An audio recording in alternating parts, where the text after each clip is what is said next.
എപ്പിസോഡിന്റെ തുടക്കത്തില് ഇപ്പൊ നമ്മുടെ മഞ്ഞത്തവളയാവട്ടെ കുട്ടപ്പൻ പറഞ്ഞതനുസരിച്ച് ഒരുപാട് വെള്ളമൊക്കെ കുടിച്ച് അതിന്റെ വയറും വായും വീർപ്പിച്ചു വെച്ചിരിക്കുകയാണ്. കുട്ടപ്പൻ ഒരു ഭാഗത്ത് നിന്ന് yes yes yes yes correct അങ്ങനെ തന്നെ, ഇനി ഒന്നും പേടിക്കാനില്ല, നിന്റെ ഫുൾ ഫോഴ്സ് എടുത്ത് ആ വെള്ളം പുറത്തേക്ക് തുപ്പ്. തവള തുപ്പാൻ ശ്രമിക്കും, പക്ഷെ അപ്പോഴേക്കും അതിന്റെ ചെവിയിലൂടെയും വായിലൂടെയും ഇപ്പൊ വെള്ളം പുറത്തേക്ക് ഒഴുകും. അതിന് ഗാമത്തവള പറയും, എടാ മണ്ട, വെറുതെ വെള്ളം കളയല്ലേ, നീ ഫോഴ്സില് പുറത്തേക്ക് വെള്ളം തുപ്പ്. പക്ഷെ മഞ്ഞത്തവള അവൻ മുക്കറിയിട്ട് ശ്രമിച്ചിട്ടും അവനെ കൊണ്ട് അതിന് കഴിയില്ല. ഗാമത്തവളയ്ക്ക് കലി കയറി ഇപ്പൊ മഞ്ഞത്തവളയോട് ഒരുപാട് ദേഷ്യപ്പെട്ട് അവനൊരു മൂലയ്ക്ക് പോയിരിക്കും. ആ വിഷമത്തില് ഇപ്പൊ മഞ്ഞത്തവള അവൻ വെള്ളം തുപ്പുമ്പോ ഒരുപാട് മീനുകള് പുറത്തേക്ക് വരും. കുട്ടപ്പന്റെ കൺട്രോള് പോയി. ഇനി നോക്കിയിരുന്നിട്ട് കാര്യമില്ല, ഞാൻ എന്തെങ്കിലും ചെയ്യണമെന്ന് പറഞ്ഞ് അവൻ അവിടെ ഉണ്ടായിരുന്ന കുറച്ച് പുല്ലെടുത്ത് ഇപ്പൊ തവളയുടെ മൂക്കില് അങ്ങനെ തള്ളി വെക്കും. മഞ്ഞത്തവളയ്ക്ക് ശ്വാസം മുട്ടി അത് ഫോഴ്സിൽ തുപ്പുമ്പോ വെള്ളം നല്ല ഫോഴ്സില് ഇപ്പൊ കുട്ടപ്പനെയും ഗാമത്തവളയും അടിച്ചു തെറിപ്പിക്കും. കുട്ടപ്പനാണെങ്കിൽ ഭയങ്കര ഹാപ്പി, യെസ് അവസാനം നീ തകർത്തു എന്നൊക്കെ പറഞ്ഞ് അവരിപ്പോ തുള്ളിച്ചാടും.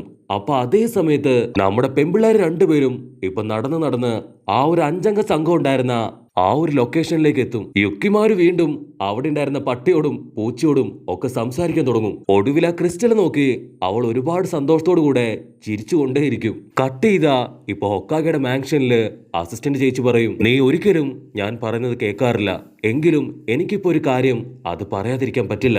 കുട്ടപ്പന്റെ ഏറ്റവും വലിയ ആഗ്രഹവും മിഷനുമാണ് ഒറോച്ചിമാറുവെ കണ്ടുപിടിച്ച് സാസുകയെ തിരികെ ഗ്രാമത്തിലെത്തിക്കുക എന്നത്. അവനെ ഒഴിവാക്കി ഈ ഒരു മിഷൻ നടപ്പിലാക്കിയാല് ഒരിക്കലും ഇത് അവൻ അറിയുമ്പോ അവൻ വെറുതെ ഇരിക്കില്ല, അവൻ വലിയ പ്രശ്നങ്ങൾ ഉണ്ടാക്കും. അതിന് ഹൊക്കാഗ പറയും, നീ പറയുന്നതൊക്കെ ശരിയാണ്, പക്ഷേ അവൻ ഓൾറെഡി ഇപ്പൊ ഒരുപാട് ട്രെയിനിങ് എടുത്തു കഴിഞ്ഞിരിക്കുകയാണ്. മാത്രമല്ല ഇപ്പൊ അവന്റെ കൺട്രോളിന് മേലെയാണ് അവന്റെ പവറുകളെല്ലാം തന്നെ. അതുകൊണ്ട് എനിക്കിപ്പോ വേറെ വഴിയില്ല എന്ന് പറഞ്ഞ് അവൾ ഗെഞ്ചിപ്സ് ഉപയോഗിച്ച് ഇപ്പൊ ഗാമത്തവളെ അവിടേക്ക് വിളിച്ചു വരുത്തും. കട്ട് ചെയ്താ ഇവിടെ നമ്മുടെ കുട്ടപ്പൻ ഇപ്പൊ പാലൊക്കെ കുടിച്ച് അങ്ങനെ ഹായായിട്ട് ഗ്രാമത്തിലൂടെ നടക്കുകയാണ്. അപ്പൊ കുട്ടപ്പൻ ഇപ്പൊ സായിയെ കണ്ട് നീ എങ്ങോട്ട് പോകുന്നു എന്ന് അവനോട് ചോദിക്കും. അതിനവൻ പറയും, എന്റെ ചക്ര ഇങ്ക് അത് തീർന്നുപോയി, അത്യാവശ്യമായിട്ടൊന്ന് റീഫിൽ ചെയ്യാൻ പോയതാണെന്ന് പറയുമ്പോ അതിന് കുട്ടപ്പൻ ചോദിക്കും, ഇപ്പൊ ഇത്ര അത്യാവശ്യമായിട്ട് ഇങ്ക് റീഫിൽ ചെയ്യാൻ നിനക്ക് എന്തെങ്കിലും മിഷൻ ഉണ്ടോന്ന് ഇപ്പൊ കുട്ടപ്പൻ ചോദിക്കും. അത് കേട്ടിപ്പോ നമ്മുടെ സായി അവൻ ഷോക്കായിട്ട് എന്തെങ്കിലും കള്ളം പറഞ്ഞ് ഉടനെ തടി തപ്പണമെന്ന് ആലോചിക്കാൻ തുടങ്ങും. അതിന് സായി പറയും, ഇല്ല, ആക്ച്വലി എനിക്ക് ട്രെയിനിങ് എടുക്കാൻ വേണ്ടിയിട്ടാണ് ഈ ഒരു ഇങ്ക് അത് ഞാൻ ഉപയോഗിക്കുന്നത്. അപ്പൊ നമ്മുടെ ആള് ഇപ്പൊ അവനോട് പറയും, നിനക്കൊരു കാര്യം അറിയോ, നിനക്ക് നുണ പറയാൻ ഒട്ടും അറിയില്ല. അത് കേട്ട് സായി ഷോക്കാവുമ്പോ ഇപ്പൊ അവന്റെ കയ്യിൽ നിന്ന് ഒരു ബുക്ക് താഴെ വീഴും. ആ ഒരു ബുക്കില് എങ്ങനെ അതിവിദഗ്ധമായിട്ട് നുണ പറയാം എന്ന് കുട്ടപ്പൻ കാണും. കട്ട് ചെയ്താ ഇവിടെ കാക്കാഷിയും ടീമും അവരാ കാട് കയറി അങ്ങനെ അലഞ്ഞു നടക്കുകയാണ്. കിവ പറയും, ഇപ്പൊ ഓൾറെഡി ഒരുപാട് മഴ പെയ്തതുകൊണ്ട് തന്നെ ഇനി എവിഡൻസ് കണ്ടുപിടിക്കാൻ വളരെ ബുദ്ധിമുട്ടാണ്. അപ്പൊ ഷിനോ അവിടേക്ക് വരും. അവൻ പറയും, ആ ഒരു ഈച്ചയെ ഞാൻ കണ്ടുപിടിച്ചു, അത് മുട്ടയിട്ട് ഇപ്പൊ ഒരുപാട് കുഞ്ഞുങ്ങൾ വിരിഞ്ഞിട്ടുണ്ട്. തീർച്ചയായിട്ടും ഇവറ്റകൾ ഉപയോഗിച്ച് എന്തെങ്കിലും ഒരു ക്ലൂ നമുക്ക് കണ്ടുപിടിക്കാൻ പറ്റും. അതിന് കാക്കാഷി പറയും, നീ ഇതിനെ വെച്ച് നിന്റെ വഴിക്ക് അന്വേഷിക്ക്, അതേസമയം ഞങ്ങളും ഞങ്ങളാൽ കഴിയും വിധം അവരെ കണ്ടുപിടിക്കാൻ ശ്രമിക്കാം. അപ്പൊ ഷിനോ അവൻ പതിയെ ആ ഗുഹയിലേക്ക് ചെന്ന് അവൻ കളക്ട് ചെയ്ത ഇൻസെക്റ്റുകളുടെ മുകളിലേക്ക് ഇപ്പൊ ചക്ര പവർ ഉപയോഗിച്ച് എന്തൊക്കെയോ ചെയ്യാണ്. അപ്പൊ ഇവിടെ നമ്മുടെ പെമ്പിള്ളാരാവട്ടെ ആ 5 അംഗ സംഘത്തിനടുത്തേക്ക് വരും. വില്ലത്തി പറയും, നമുക്ക് എത്രയും പെട്ടെന്ന് ഇവളുമായിട്ട് ഇവിടുന്ന് പോകണം, ശത്രുക്കൾ നമ്മുടെ പിന്നാലെ തന്നെയുണ്ട്, അതുകൊണ്ട് നമ്മൾ വളരെയധികം കെയർഫുൾ ആയിരിക്കണം. അതിന് 5 അംഗ സംഘത്തിലുള്ള ഒരുത്തൻ പറയും, ഞങ്ങളും ഒരുപാട് ഇൻവെസ്റ്റിഗേഷൻ നടത്തി, അവര് 4-5 പേരുണ്ട്, അവരുടെ കൂടെ ഒരു പട്ടിയും ഉണ്ട്, അവര് ലീഫ് വില്ലേജിലെ ആൾക്കാരാണോ അക്കാസ്കി മെമ്പേഴ്സ് ആണോ എന്ന് യാതൊരു പിടിയുമില്ല. അതിന് അവള് ചോദിക്കും, അവർക്ക് നമ്മളുടെ ഹൈഡ് ഔട്ട് അത് മനസ്സിലായോ? അതിനവര് പറയും, ഇല്ല, ഇപ്പൊ കുഴപ്പമില്ല, ഞങ്ങൾ അവരെ ദശ തിരിപ്പിച്ചു വിട്ടു. അതിനവൾ ദേഷ്യപ്പെട്ട് പറയും, അവരെ എത്രയും പെട്ടെന്ന് ഇവിടേക്ക് പിടിച്ചോണ്ടുവാ, അവരെ എനിക്ക് ഉടനെ കൊന്നു തള്ളണമെന്ന് പറയുമ്പോ അതേസമയം ഇവിടെ ഹൊക്കാഗിനടുത്ത് കുട്ടപ്പനാവട്ടെ കുട്ടപ്പൻ ദേഷ്യപ്പെട്ട് പറയും, ഇപ്പൊ ഗ്രാമത്തില് ഒരു പുതിയ മിഷൻ ഉണ്ടെന്ന് ഞാൻ അറിഞ്ഞു, എന്തുകൊണ്ട് എന്നെ മാത്രം അതിൽ നിന്ന് മാറ്റി നിർത്തിയും ചോദിക്കുമ്പോ അതിന് അസിസ്റ്റന്റ് ചേച്ചി പറയും, നിന്നെ മാറ്റി നിർത്താതെ ഞങ്ങൾക്ക് വേറെ വഴിയില്ല, ദയവ് ചെയ്ത് നീ അത് മനസ്സിലാക്കണം, നീ നിന്റെ അൾട്ടിമേറ്റ് പവർ അത് പിന്നീട് യൂസ് ചെയ്തോ. അതിനവൻ പറയും, ഇല്ല, എനിക്ക് നല്ലതുപോലെ അറിയാം, അത് ഉപയോഗിച്ചാല് എനിക്ക് തന്നെയാണ് ദോഷം. അതിന് ഹൊക്കാഗ ചോദിക്കും, നീ എന്തിനാണ് ഈ മിഷന് പോകണമെന്ന് ഇത്രയും വാശി പിടിക്കുന്നത്, ദയവ് ചെയ്ത് എന്നെ ഈ മിഷന് പോകാൻ അനുവദിക്കണം, എനിക്ക് സാസുകയെ ഗ്രാമത്തിലേക്ക് തിരികെ കൊണ്ടുവരണം. അത് കേൾക്കുമ്പോ ഇപ്പൊ ഹൊക്കാഗയ്ക്ക് വേറെ വഴിയില്ലാതെ കുട്ടപ്പനെയും ആ ഒരു മിഷൻ അയക്കും. നമ്മുടെ അസിസ്റ്റന്റ് ചേച്ചിക്ക് അത് ഇഷ്ടപ്പെടില്ല.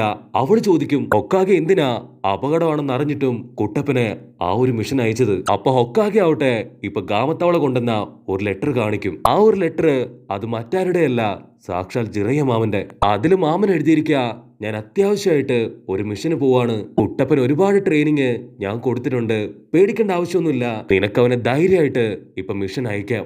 കാര്യം നറൂട്ടോ ഒരു വിഡ്ഢിയാണ്, പക്ഷെ അവനൊരു പ്രത്യേക പവർ ഉണ്ട്. അവൻ ആരെങ്കിലും മീറ്റ് ചെയ്യുകയാണെങ്കിൽ അവരെ അവൻ കമ്പനിയാക്കി അവരെ നേർവഴിയിലേക്ക് കൊണ്ടുവരും. നീ അവനെ പ്രൊട്ടക്ട് ചെയ്യുന്നത് അത് നല്ലതാണ്, പക്ഷെ ഇത്തരത്തിലുള്ള റിസ്കുകളിലൂടെ കടന്നുപോയാൽ മാത്രമേ കുട്ടപ്പൻ അവന്റെ കഴിവ് അത് പുറത്തെടുക്കാൻ കഴിയൂ. ഒക്കാകെ പറയും നീ പേടിക്കേണ്ട ആവശ്യമില്ല, അവിടെ കാക്കാഷിയും യാമുട്ടോയും ഉണ്ട്. മാത്രമല്ല കുട്ടപ്പൻ അവനിപ്പോ ഒരു ചെറിയ കുട്ടിയല്ല. കുട്ടപ്പൻ ഉടനെ ഇപ്പൊ സാധനങ്ങളൊക്കെ എടുത്ത് ഇതെന്തായാലും ഞാൻ ഒറ്റയ്ക്ക് തന്നെ കണ്ടുപിടിക്കും, സാസുകയെ ഞാൻ തന്നെ തിരികെ കൊണ്ടുവരുന്നു പറഞ്ഞ് ഇപ്പൊ ഓടാൻ തുടങ്ങും. അപ്പൊ കാട്ടില് ഇപ്പൊ കാക്കാഷി കിബയോടും ഹിനട്ടയോടും ചോദിക്കും, എന്തെങ്കിലും ഒരു ക്ലൂ നിങ്ങൾക്ക് ആർക്കെങ്കിലും കിട്ടിയോ? അതിനവര് ഇപ്പൊ ഒന്നും മിണ്ടാതെ തല താഴ്ത്തി നിൽക്കും. കാക്കാഷി ചോദിക്കും, കിബ നിന്നെ കൊണ്ട് ആ ഒരു വവ്വാലിനെ സ്മെല്ല് ചെയ്ത് അതിന്റെ പിന്നാലെ പോവാൻ കഴിയോ? കട്ട് ചെയ്താ ഇവിടെ യുക്കിമാരു ആവട്ടെ അവൾ ഒരു പല്ലിയുമായിട്ട് ഇപ്പൊ കളിച്ചുകൊണ്ടിരിക്കുകയാണ്. അപ്പൊ അവളുടെ അടുത്തേക്ക് ആ ഒരു വില്ലത്തി വന്നിട്ട് പറയും, നീ ഇവിടുന്ന് എവിടേക്കും പോകരുത്, ഞാൻ അത്യാവശ്യമായിട്ട് ഒന്ന് പുറത്തു പോയി ഉടനെ മടങ്ങി വരാം. അപ്പൊ ഓൾറെഡി അവളിപ്പോ ഒരു ഇമാജിനേഷനിലേക്ക് പോവാണ്. അവൾ ഓടി വന്ന് ഇപ്പൊ ആ വില്ലത്തിയുടെ കൈ പിടിക്കും. എന്റെ അമ്മയും അവസാനമായിട്ട് ഇങ്ങനെ തന്നെയാണ് എന്നോട് പറഞ്ഞത്, പിന്നീട് ഒരിക്കലും അവർ തിരിച്ചു വന്നിട്ടില്ല. മാത്രമല്ല അവർ അവസാനമായിട്ട് പോയപ്പോ വൈറ്റ് കമീലിയാണ് ഞാൻ കണ്ടത്. റെഡ് കമീലിയാണെ കുഴപ്പമില്ല, എന്തായാലും ഇത് നീ കൈ വെക്കാൻ പറഞ്ഞ് അവളുടെ അമ്മ കൊടുത്ത ആ ഒരു ഗിഫ്റ്റ് അവള് ഇപ്പൊ വില്ലത്തിക്ക് കൊടുക്കും. അപ്പൊ അതേസമയം ഇവിടെ കുട്ടപ്പൻ അവൻ ആ തവളകളുടെ അടുത്തേക്ക് വന്ന് എനിക്ക് എത്രയും പെട്ടെന്ന് ഇപ്പൊ ട്രെയിനിങ് എടുക്കണം, ആ ഒരു പുതിയ കമ്പൈൻ ജിപ്സു അതുടനെ പഠിച്ച് എനിക്ക് മിഷന് വേണ്ടി പോണെന്ന് പറയുമ്പോ ഗാമത്തവളയ്ക്ക് മനസ്സിലാവും കുട്ടപ്പൻ സീരിയസ് ആയിട്ടാണ് ഇപ്പൊ സംസാരിക്കുന്നത്. അതിന് ഗാമ പറയും, നീ ടെൻഷൻ അടിക്കണ്ട, എന്റെ ഫുൾ സപ്പോർട്ട് നിനക്കുണ്ടാവും. കുട്ടപ്പൻ പറയും, നമ്മുടെ മുൻപില് ഇനി വളരെ കുറച്ച് സമയം മാത്രമേ ബാക്കിയുള്ളൂ. അതിന് ഗാമത്തവള കുഴപ്പമില്ല ഞാൻ റെഡിയാക്കി തരാമെന്ന് പറഞ്ഞ് കുട്ടപ്പനോട് മഞ്ഞത്തവളയുടെ വായിലേക്ക് കയറാൻ പറയും. അത് കേൾക്കുമ്പോ ഇപ്പൊ മഞ്ഞത്തവളയ്ക്ക് തീരെ ഇഷ്ടപ്പെടില്ല. പക്ഷെ ഗാമത്തവള പറഞ്ഞതായതുകൊണ്ട് മാത്രം മഞ്ഞത്തവള ആവട്ടെ അതനുസരിച്ച് ഇപ്പൊ കുട്ടപ്പനെ പതിയെ അത് വിഴുങ്ങാനായിട്ട് തുടങ്ങും. ഗാമത്തവള ഇപ്പൊ കുട്ടപ്പനോട് പറയും, നീ ഇപ്പോ മഞ്ഞത്തവളയുടെ വയറ്റിലാണുള്ളത്. മഞ്ഞത്തവളയുടെ ചക്ര പവർ അതെവിടുന്നാണ് ഫോം ആവുന്നതെന്ന് കണ്ടുപിടിച്ച് നീ നിന്റെ പവർ അവന്റെ പവറുമായിട്ട് കമ്പൈൻ ചെയ്യാൻ ശ്രമിക്കുക. അതിന് കുട്ടപ്പൻ കൺഫ്യൂസ്ഡ് ആവുമ്പോ ഗാമ പറയും, പേടിക്കേണ്ട ആവശ്യമില്ല, നീ ഫോക്കസ് ചെയ്യ്, എല്ലാം കറക്റ്റ് ആയിട്ട് നടക്കുമെന്ന് പറയും. കട്ട് ചെയ്താ ഇവിടെ കാക്കാഷിൻ ടീമും ആ ഒരു വവ്വാലിനെ തേടി അതിന്റെ സ്മെല്ല് പിടിച്ച് അങ്ങനെ ഓടിക്കൊണ്ടിരിക്കുകയാണ്. അപ്പൊ പെട്ടെന്ന് അക്കമൊരു പട്ടിക്കുട്ടി എന്തോ സെൻസ് ചെയ്യുമ്പോ അവരെല്ലാവരും ഇപ്പൊ ഒരു സ്ഥലത്ത് പോയി ഒളിച്ചു നിൽക്കും. അപ്പൊ ആ ഒരു സമയത്ത് ഇപ്പൊ നമ്മുടെ വില്ലത്തി കൂറിനാവട്ടെ അവൾ മുൻപോട്ട് ഓടുകയാണ്. അപ്പൊ അവളുടെ തൊട്ടടുത്തായിട്ട് ഇപ്പൊ ആ ഒരു റെഡ് പൂ കാണും. അവൾ ഒരു സെക്കൻഡ് ഇപ്പൊ യൂറിയ പറഞ്ഞ കാര്യങ്ങള് അത് ചിന്തിക്കും. ആക്ച്വലി ഇതല്ലേ അവള് പറഞ്ഞ ആ ഒരു അൺലക്കി ഫ്ലവർ? പക്ഷെ കുഴപ്പമില്ല, എനിക്കിതിൽ വിശ്വാസമൊന്നുമില്ല എന്ന് പറഞ്ഞ് അവള് വീണ്ടും ഇപ്പൊ മുൻപോട്ട് പോകും. കട്ട് ചെയ്താ ഇപ്പൊ ലീഫ് വില്ലേജില് യാമുട്ടോ സെൻസായും സാക്കുറയും സായിയും ബാക്കപ്പിന് പോവാനായി റെഡി ആയിട്ട് നിൽക്കുകയാണ്.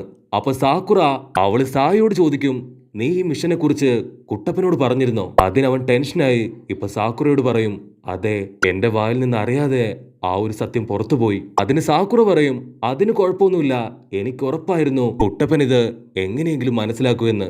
കാരണം അവൻ ഈ ഒരു മിഷൻ നടത്താനാണ് ഇത്രയധികം കഷ്ടപ്പെടുന്നത്. പക്ഷെ ഇതുവരെയായിട്ടും അവനെ കാണുന്നില്ലല്ലോ എന്ന് പറഞ്ഞ് അവരിപ്പോ കുട്ടപ്പനെ വെയിറ്റ് ചെയ്യും. ഇവിടെ നമ്മുടെ ആശാൻ പ്രാക്ടീസ് ചെയ്ത് തലകുത്തനെയും മറിഞ്ഞും തിരിഞ്ഞും അങ്ങനെ താഴെ വീണോണ്ടിരിക്കുകയാണ്. പക്ഷെ കുട്ടപ്പൻ വിടില്ല, അവൻ വീണ്ടും ഇപ്പൊ ശക്തമായിട്ട് പ്രാക്ടീസ് ചെയ്യും. കട്ട് ചെയ്താ ഇവിടെ കാട്ടില് കാക്കാഷിൻ ടീമും അങ്ങനെ മറിഞ്ഞിരിക്കുകയാണ്. അപ്പൊ ഹിനട്ട കുട്ടപ്പി അവളുടെ വ്യാഹു കണ്ണുപയോഗിച്ച് അവിടെ മുഴുവൻ ചെക്ക് ചെയ്യാൻ തുടങ്ങും. അപ്പൊ അവള് കാണും ഇപ്പൊ ലോങ് ഷോട്ടിലായിട്ട് ഒരുപാട് പേര് നിൽക്കുന്നത്. അവൾ അത് കണ്ട് ഷോക്കായി നിൽക്കുന്നതോട് കൂടെ ഈ ഒരു എപ്പിസോഡും അവസാനിക്കുന്നു.